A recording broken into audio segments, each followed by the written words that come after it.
Electrochemistry में class 12 का science का अगला टॉपिक है equilibrium constant for Nernst equation. Exam में पूछेगा इक्विलिब्रियम कांस्टेंट नस्ट इक्वेशन से कैसे निकालोगे, किस तरह से इक्वेशन तुम डिराइव करोगे। एग्जाम में पूछेगा इक्विलिब्रियम कांस्टेंट को निकालिए या get the equation for the equilibrium constant from Nernst equation. तो बहुत इंपॉर्टेंट टॉपिक, इसको पढ़ लेना है इक्विलिब्रियम कांस्टेंट के बारे में।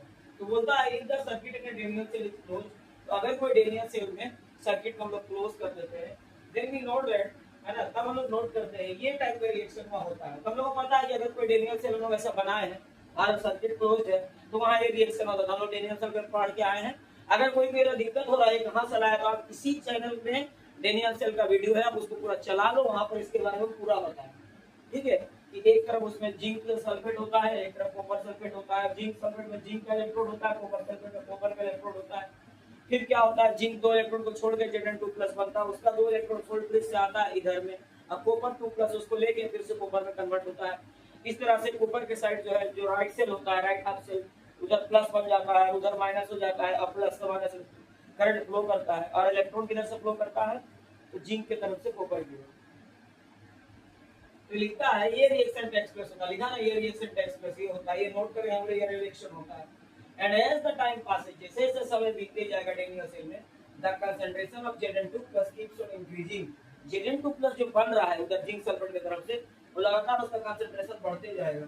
While the concentration of Cu2+ keeps on decreasing, लेकिन Cu2+ जो है वो धीरे-धीरे कम होता जाएगा, क्योंकि Cu2+ दो इलेक्ट्रॉन को लेके जा रहा है बार-बार, कॉपर कन्वर्ट हो रहा है, इसका कंसंट्रेशन घटेगा। तो याद रखना, ये हम लोग को देखने को मिलता है कि उधर का जो Zn2+ है उसका जो ऑक्सीडेशन से हो रहा है, उसका जो है कंसंट्रेशन बढ़ते जा रहा है। इधर कॉपर वाला साइड में कॉपर 2+ घटते जा रहा है, जहां पर रिडक्शन हो रहा है। इसका डेरिवेशन का वीडियो देख के इसको देखिए, बहुत अच्छा समझ में आएगा। At the same time voltage of the cell is read on voltmeter.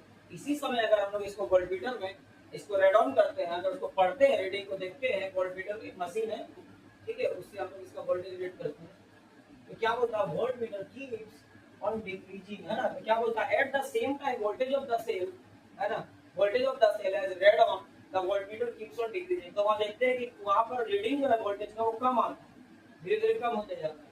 After some time we will not हम लोग नोट करेंगे that there is no change in the concentration। कुछ देर बाद हम लोग ये नोट करेंगे कि जो कंसंट्रेशन है उसमें कोई भी चेंज नहीं होता, किसका, Cu2+ का एंड Zn+ आएगा। मतलब एक समय हम लोग देख रहे थे Zn+ का कंसंट्रेशन बढ़ रहा था और एक समय जो है कॉपर 2+ का घट रहा था, लेकिन एक समय ऐसा कंडीशन भी आएगा जब कुछ भी चेंज नहीं दिखेगा, है ना। And eight the same time voltmeter gives zero reading. अब इस समय अगर वोल्टमीटर में रीडिंग लेंगे तो जीरो दिखा, रीडिंग जीरो दिखाएगा।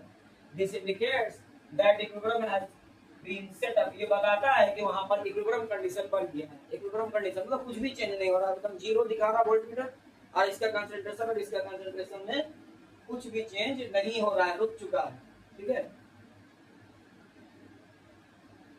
तो इसको हम लोग इक्विलिब्रियम कंडीशन भी बोल सकते हैं, ठीक है।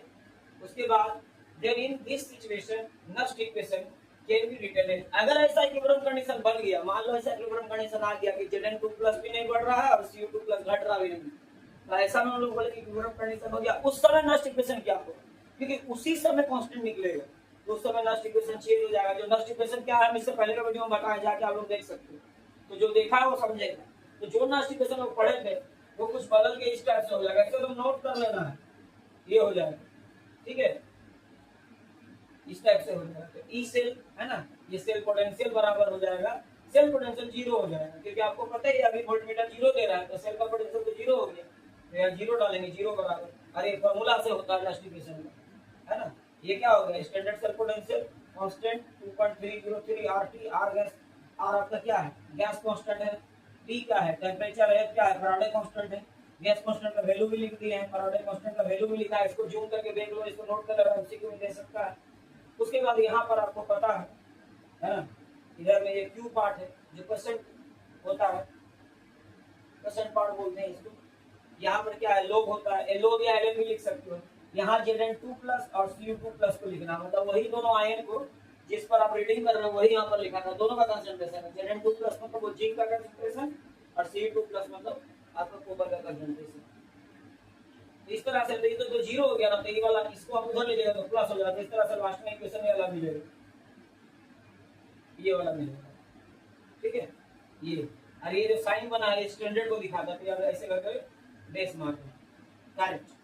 बट एट इक्विलिब्रियम में एक तो चीज देखा जाता है, क्या देखा जाता है कि जो इसका जो परसेंट वैल्यू आ रहा है किसका, ये दोनों का कंसंट्रेशन का, वो कांस्टेंट, तो कांस्टेंट आ रहा है, वो बदल रहा है, इसको भी याद रखना, केसी बराबर इतना आ गया। सो फाइनली इक्वेशन इस टाइप से बन जाएगा, ठीक है, बन जाएगा स्टैंडर्ड सेल पोटेंशियल है ना बराबर 0.059 V volt by 2 log Kc। अब 2 क्यों हो रहा है इसका कारण हम बता देते हैं। देखो 2 क्यों हो रहा है, 2 को भी नोट कर लेना, 2 जो है यहाँ क्यों हो रहा है, ये देखो 2 क्यों हो रहा है, इसको भी याद रखो। ये वैल्यू n जो है, यही n वैल्यू जो है number of moles of electrons है। तो ये 2 कैसे हो रहा है, ये number of moles of electron depend करता है आयन कितना इलेक्ट्रॉन लूज कर रहा है, उस पर डिपेंड कर रहा है, या फिर अगला कितना गेन कर रहा है, इस पर भी डिपेंड कर रहा है। तो यहाँ हम लोग इस तरह से देखेंगे, देखो जो Zn है यहाँ, Zn क्या कर रहा है, 2 इलेक्ट्रॉन को लूज कर रहा है और बन जा रहा है Zn2+, यही है। उसके बाद यहाँ पर आपको दिख रहा है कॉपर भी 2 इलेक्ट्रॉन को लूज कर रहा है, कॉपर 2+ बनता है। और उस तरफ में फिर ये क्या करता है, कॉपर 2+, यही 2 इलेक्ट्रॉन को ले लेता है और कॉपर बन जाता है फिर से।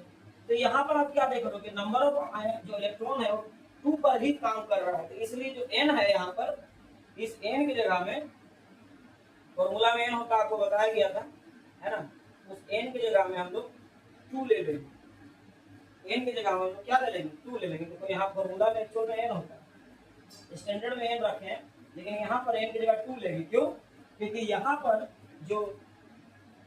पर जो आपका इलेक्ट्रॉन का नंबर है वो 2 है, मतलब लूज जो हो रहा है इलेक्ट्रॉन या गेन जो हो रहा है वो 2 है, तो इसलिए यहाँ पर 2 लिए। लेकिन अगर जनरल रूल में अगर आप इस फॉर्मूला को लिखोगे तो यहाँ पर n लिखना, n, ये सब के लिए n, ठीक है, यहाँ पर n लिखना, यही n। ऐसे मतलब जनरल फॉर्मूला आप इसका स्टैंडर्ड से, मतलब अगर आपको कभी भी मान लो कि कभी भी एग्जाम में आपको जैसे बता भी दिए न्यूमेरिकल को कैसे आता है, अगर इक्विलिब्रियम कांस्टेंट का इक्वेशन बोलेगा तो ये होता है, ये यहाँ 2 तो इसके लिए होगा क्योंकि यहाँ पर आप देख रहे 2 इलेक्ट्रॉन, तो इसलिए यहाँ 2 लिखना, ये नंबर ऑफ इलेक्ट्रॉन को यहाँ लिखना है, यही n, ठीक है। और ये ऐसे कैसे हो गया, तो इसको सोल्व करके ये आ जाता है, इसको सोल्व करने से आ जाएगा, नेक्स्ट इक्वेशन चेंज होकर ऐसा हो जाएगा स्टैंडर्ड सेल पोटेंशियल। एकदम याद रखना, एकदम भूलना नहीं है इसको, इससे न्यूमेरिकल आएगा, इसको लिखने में एकदम भूलना नहीं है, इसको प्रैक्टिस करेगा।